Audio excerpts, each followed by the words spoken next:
See, as I always mentioned, these questions keep raising again and again. I'd like to put an end to it because, as far as I'm concerned, I compete with myself. I'd like to compete with myself all through my career. And Harbhajan Singh is a legend of Indian cricket. So I think we need to respect that and let him be in his space.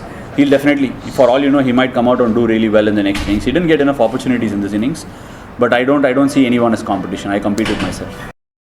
See, composure is generally something you associate with yourself when you find yourself in a tough situation, and that's when I think composure helps you to come out on top. But I think it is about understanding situations and being able to adapt is exactly what I would like to see it as, because if 2 wickets have fallen, the seamers have done a fair enough job. It's about your role from then and there, because I thought Ishant Sharma bowled beautifully this morning, and he looked like he was going to nick a batsman off every ball that he bowled.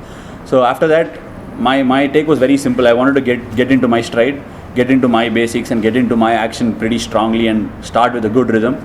Sangakkara's wicket in the first over surely helps. So from there on, I think it is all about trying to keep yourself focused. I think it's also about planning. You have your own game plan. If you start chipping away, then it's about getting to a 3 wicket or a 2 wicket haul and then trying to break the partnership, which is what I did with Angelo Matthews. I always plan my spells that way.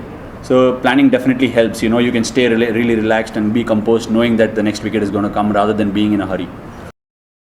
See, to me, everything seems little, but to all of you, it seems big. So I don't know where I can start with that, because I've gone through with my action quite a bit. I try and if I'm convinced with something, I go ahead and try it, and not always do I expect everybody to agree with that. But when I went back to Australia, I wanted to put my experience to the best of use, because when I went in 2011, I was that youngster who wanted to get 5 wickets on the first day of the Melbourne Test. So that was a mistake I did, but I would aspire to be one. I would rather err on the aggressive side. So with that, I wanted to go back to Australia this time with a certain set plan. Like, I wanted to be really steady and consistent and use my pace, vary my pace, wanted to be a little quicker. So whichever I thought could help me best and which best suited me was what I wanted to take on board. And I had a couple of actions. I changed my actions during the IPL, then changed my action for a couple of years in one-day cricket as well.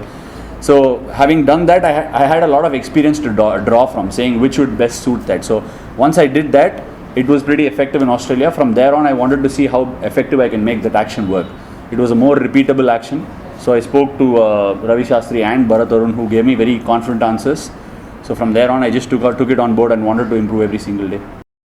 So I think it helps if you can send Sangha and Matthews back with good catches, doesn't it? So it was great. You know, these things happen, and you should also have the composure to say that they'll drop a few, and you have to accept that, because they're putting in the effort.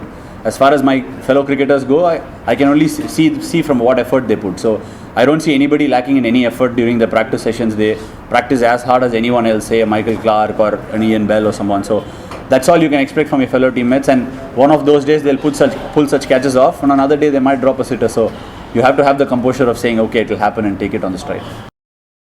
I don't know. I mean, I'm not quite convinced with the bounce aspect of it. I thought the wicket was like really tacky in the morning, so it was just deviating enough, and it was not as much as fizz and bounce in the wicket.